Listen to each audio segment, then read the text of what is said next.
ይህንን ከዚህ ወሰዱት። የዮሐንስ ወንጌል ምዕራፍ 2 ቁጥር 16 ላይ የምናገኘው ቃል ነው። ይህንን ቃል የተናገረው ጌታችን መድኃኒታችን ኢየሱስ ክርስቶስ ነው። ቃሉንም የተናገረው በቤተ መቅደስ ተገኝቶ በቤተ መቅደስ ለተገኙት ቤተ መቅደሱን የገበያ ስፍራ የገበያ ማዕከል አድርገው ለነበሩት ነው። ይህንን ከዚህ ውሰዱት አለ። ለቤተ ክርስቲያናችን አቆጣጠር መሰረት ታላቁን አብይ ጾም አንድ ብለን ጀምረን ሶስተኛው ላይ ስንደርስ ምኩራብ ይባላል። ይህንንም ስያሜ ያገኘው ታላቁ ኢትዮጵያዊው ሊቅ ቅዱስ ያሬድ ወልደ እግዚአብሔር ኢየሱስ ክርስቶስ አምላካችን በአይሁድ የጸሎት ቤት በምኩራብ ተገኝቶ የእግዚአብሔርን ቃል ወንጌልን ስለማስተማሩ ሕሙማነ ሥጋን ስለመፈወሱ ሕሙማነ ነፍስን ስለማዳኑ እርሱ የሰንበት ጌታ እንደሆነ የተናገረውን ያስተማረውን በዝማሬ በመንፈስ ቅዱስ ፈቃድ ስለተናገረው ከዚህ የተነሳ የዛሬው ዕለተ ሰንበት ምኩራብ ይባላል። በድጋሚ እንኳን አደረሳችሁ። በተጨማሪነት ዛሬ የካቲት 30 ቀን ነው። የመጥምቀ መለኮት የቅዱስ ዮሐንስ ራስ ንጉሥ ሄሮድስ ያስቆረጣት ለሄሮድያዳ የተሰጠችው ከአረቢያን ምድር በማሰሮ በሸክላው ውስጥ ተቀብራ ለዘመናት ቆይታ የተገኘችበት ዕለት ነው የካቲት 30 ቀን። አሁንም ደግሜ እላችኋለሁ እንኳን አደረሳችሁ። በሰማይቱ በረከት ረድኤት ያሳትፈን። ወደ ነገራችን እንመለስ። በዮሐንስ ወንጌል ምዕራፍ 2 ቁጥር 13 ጀምሮ በቅዳሴው ላይ በካህኑ አማካኝነት ቀድማችሁ የመጣችሁ ምዕመናን ያስቀደሳችሁ ሲነበብ ሰምታችሁታል። እንደዚህም ይላል፣ የአይሁድ ፋሲካም ቀርቦ ነበረ፣ ኢየሱስም ወደ ኢየሩሳሌም ወጣ ይላል። መጀመሪያ ምኩራብ ማለት የጸሎት ቤት ማለት ነው። ምኩራብ አይሁድ በነበሩበት ዘመን በተለያየ ስፍራ የሚሰራ የጸሎት ቤት ነው። በዕለተ ሰንበት አይሁድ እየተገኙ ቃለ እግዚአብሔር ይማማራሉ፣ ቅዱሳት መጻሕፍትን ያነባሉ። ቤተ መቅደስ ግን ከምኩራብ ይለያል። ቤተ መቅደስ ከኢየሩሳሌም ውጪ በየትኛውም ስፍራ አይሰራም። በምኩራብ እየተገኘ ጌታችን በዕለተ ቀዳሚት ሰንበት ወንጌል ይነግራቸው፣ ያስተምራቸው፣ ይፈውሳቸው፣ ይገስጻቸውም እንደነበረ ቅዱሳት መጻሕፍት በደንብ አድርገው ይነግሩናል። በዚህ ዕለት ግን አይሁድ የመጀመሪያውን የፋሲካ በዓል የነፃነት በዓል አባቶቻቸው እስራኤላውያን ከግብፅ ባርነት ነፃ የወጡበትን የድል የመውጣት በዓል ለማክበር ቀኑ በደረሰ ጊዜ ክብር ይግባውና መድኃኔዓለም ኢየሱስ ክርስቶስ ወደ ኢየሩሳሌም ወጣ ይላል። በኢየሩሳሌም 46 ዓመት ፈጅቶ በንጉሥ ሶሎሞን ዘመነ ንግሥና የተሰራ ቤተ መቅደስ አለ።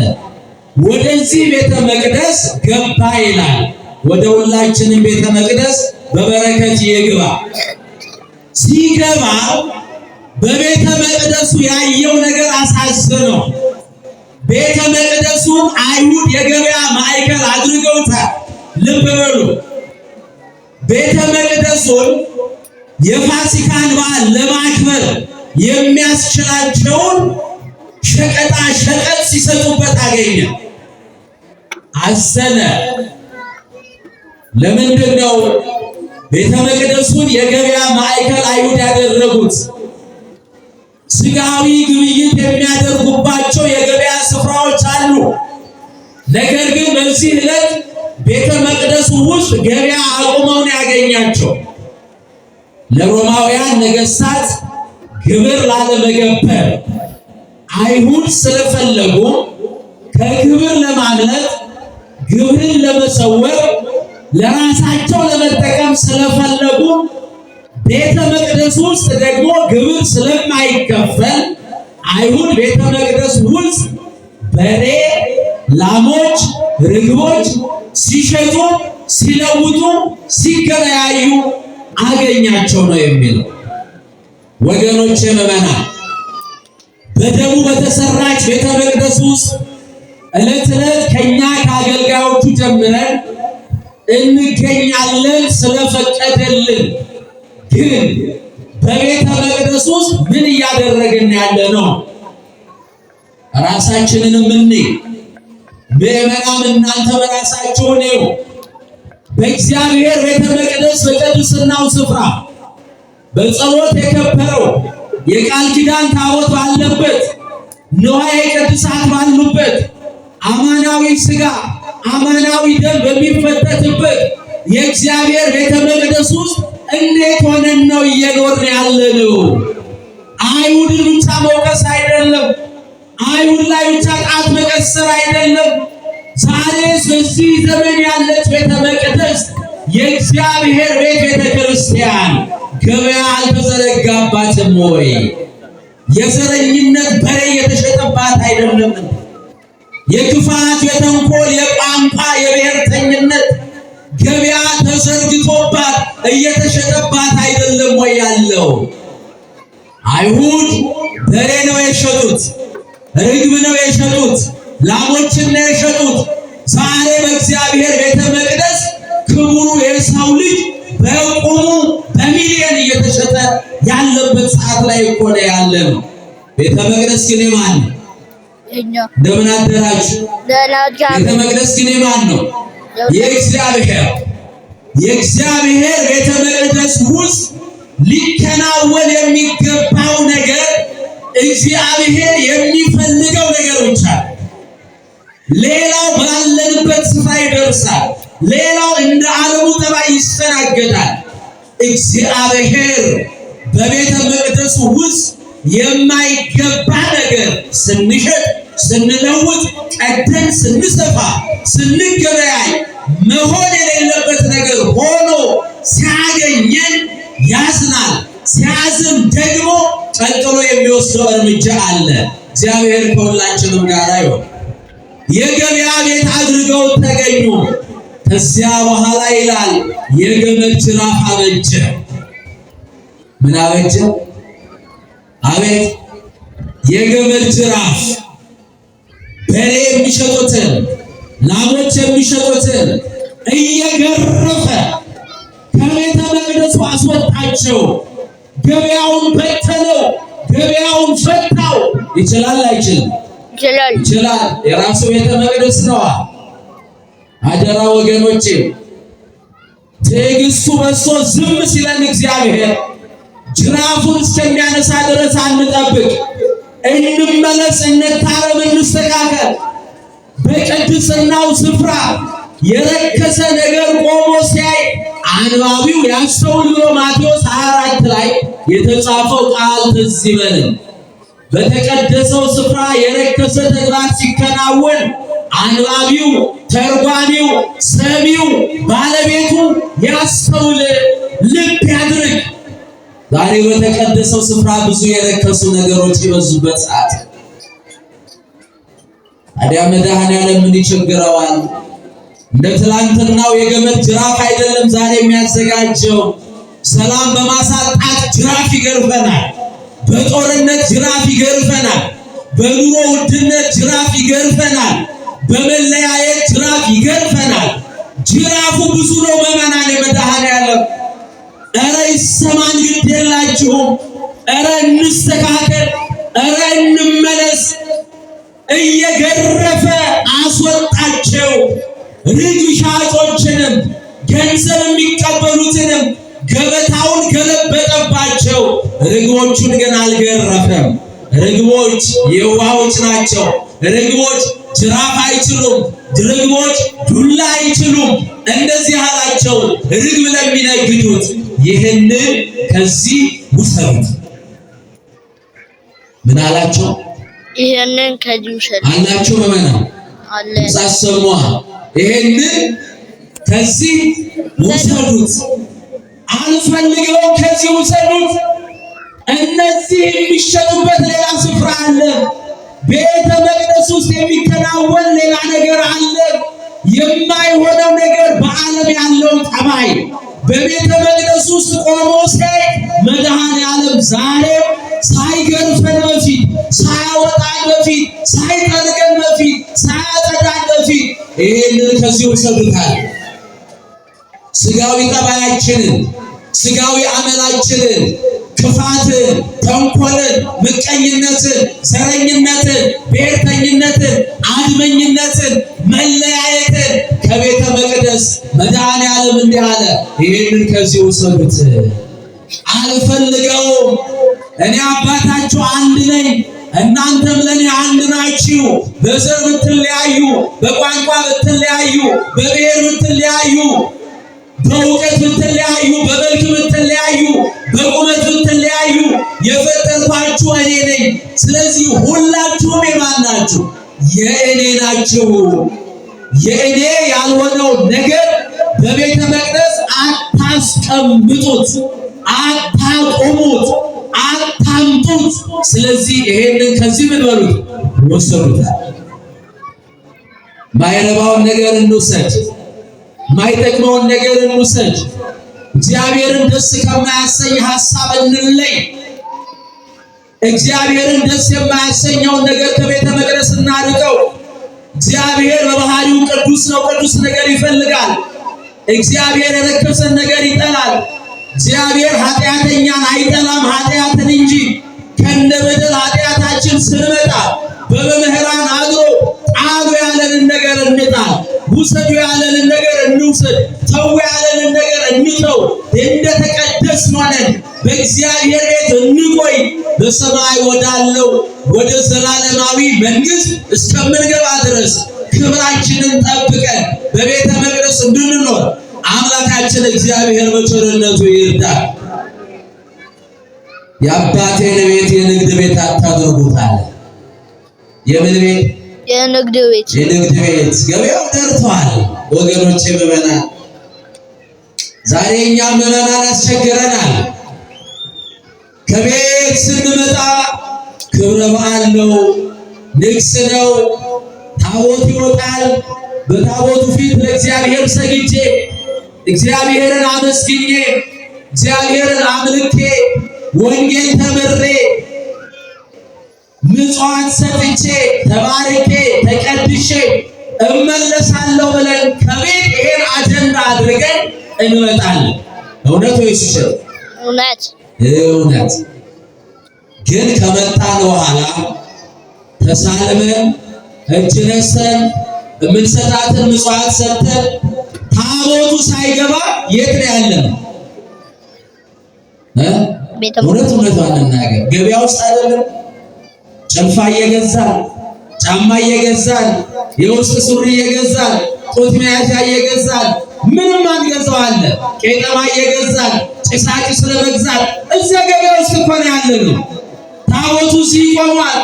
ሊቃውንቱ መምህራኑ ቆመዋል። እዚህ ወንጌል ይፈተታል። እኛ ስጋዊ ግብይት ላይ ያለነው። ነጋዴዎቹስ ምን ያድርጉ? ቤተ ክርስቲያን ደጃፍ አምጥተው ሲሸጡ ደንባ ያባረራቸው፣ ግብር አይከፍሉ፣ ማን ይጠይቃቸዋል? እኛ ባንገዛቸው ኖሮ እነሱም አይመጡም ነበረ። እባካችሁን ተመለሱ፣ ጅራፍ ሳይነሳ። እባካችሁን የመጣችሁበትን ዓላማ አስተውሉ። የሥጋ ግብይት የምንፈጽምባቸው ቦታዎችና ቀናቶች አሉ። በእነዚያ ቀናትን ከውን።